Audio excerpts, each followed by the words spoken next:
children, this is the chapter number 23 and we are reading the administration of the Mughals.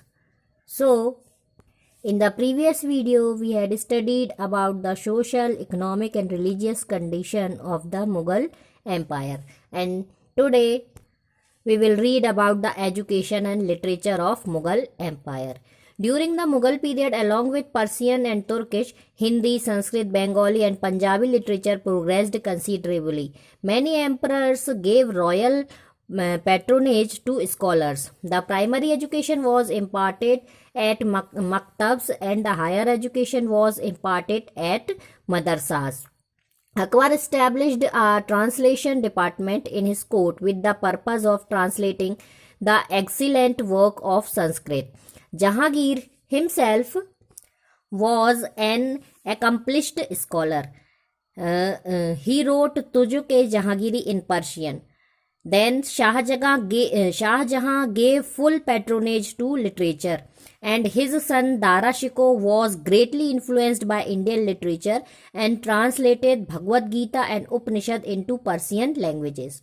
The famous work of the scholars of this period are Ramcharitmanas, Sursagar, Akbarnama, Padmavat, Rahim ke Dohe, etc. And the famous scholars were Tulsidas, Surdas, Ras Khan, Abul Fazl, Malik Muhammad Jaisi, Abdur Rahim Khane Khana, etc. तो children Mughal period में फ़ारसी और तुर्की के साथ साथ हिंदी, संस्कृत, बांग्ला, पंजाबी बहुत सी भाषाओं का बहुत विकास हुआ. इसके साथ साथ जो प्राइमरी एजुकेशन थी वो मकतब में दी जाती थी और जो हायर एजुकेशन थी वो मदरसों में दी जाती थी. संस्कृत के महान ग्रंथों की जानकारी के लिए अकबर ने ट्रांसलेटर अपने कोर्ट में अपॉइंट किया हुआ था. और जहांगीर, अकबर का बेटा, स्वयं एक बहुत बड़ा विद्वान था. उसने तुजुके जहांगीरी लिखी और शाहजहां जो था उसने भी जो लिटरेचर था उसको भरपूर उसने सेफ्टी दी, संरक्षण दिया. उसका पुत्र था दारा शिकोह. वह हमारे भगवत गीता और उपनिषद से बहुत प्रभावित हुआ और उसने उनका ट्रांसलेशन फिर पर्सियन में लैंग्वेज में करवाया. और फेमस यहाँ पर विद्वान दिए गए हैं और फिर उनकी रचनाएं दी गई हैं. You have to read them and learn them. Now music. During the Mughal period Akbar encouraged music the most. Tansen and Baiju Bawra were accomplished musicians of his court.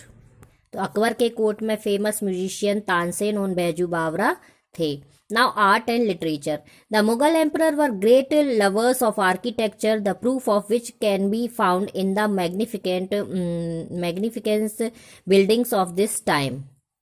The buildings of this period reflect the fusion of Hindu-Muslim style of architecture, and the example of the architectures are Tomb of Humayun, Fatehpur Sikri, Taj Mahal, etc. Only during the period of Shah Jahan, both white marble and red sandstone was used for buildings. He built Jama Masjid at Delhi and Agra, the Red Fort of Delhi, Sheesh Mahal, etc.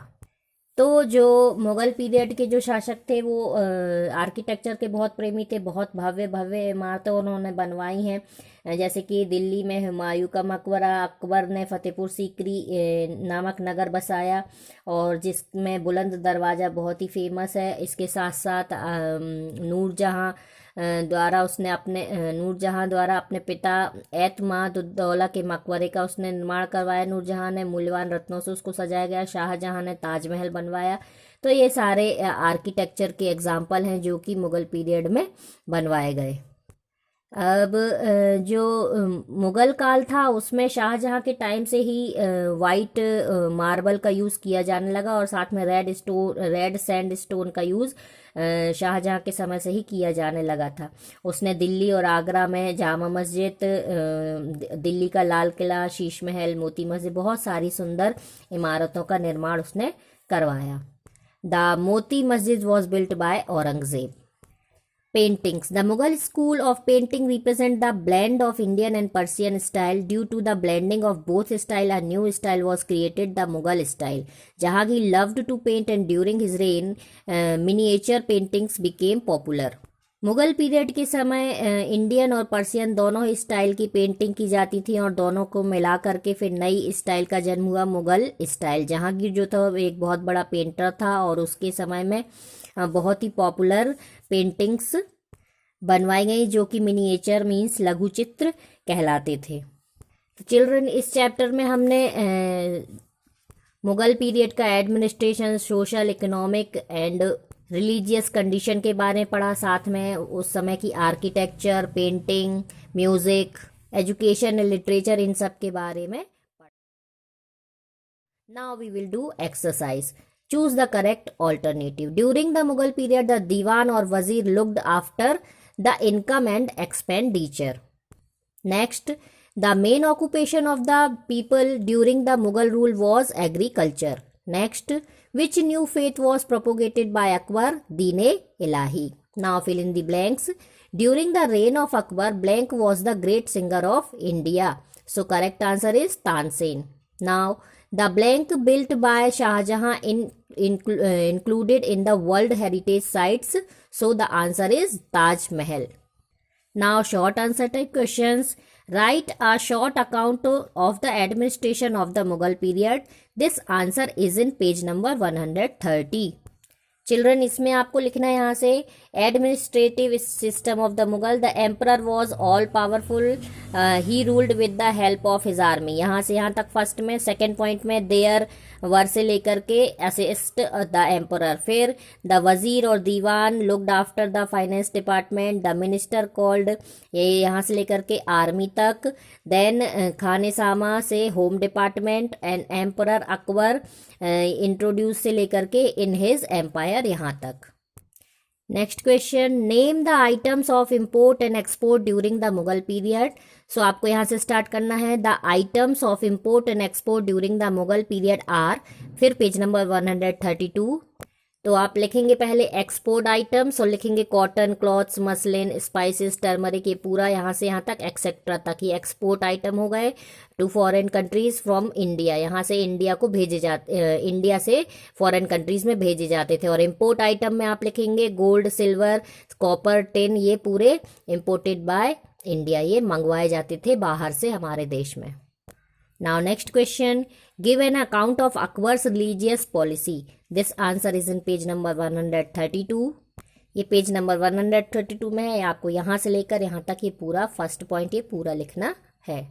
Now next question, describe the example the development of architecture during the Mughal period. ये answer page number 133 and 134 से लिखना है। यहाँ से आप start करेंगे art and architecture, यहाँ से स्टार्ट करेंगे और ये पूरा आपको लिखना है। लॉन्ग आंसर है तो यहाँ से स्टार्ट करके और ये पूरा the Moti Masjid were built by Aurangzeb, यहाँ तक आपको पूरा लिखना है। Now last, make an album of the pictures of Mughal building. Mughal building की आपको जितनी भी पिक्चर मिले 1 पेज में आपको वो पिक्चर्स इस चैप्टर के बाद पेस्ट करनी है। So children, here is your chapter number 23 finished. In the next video we will start chapter number 24.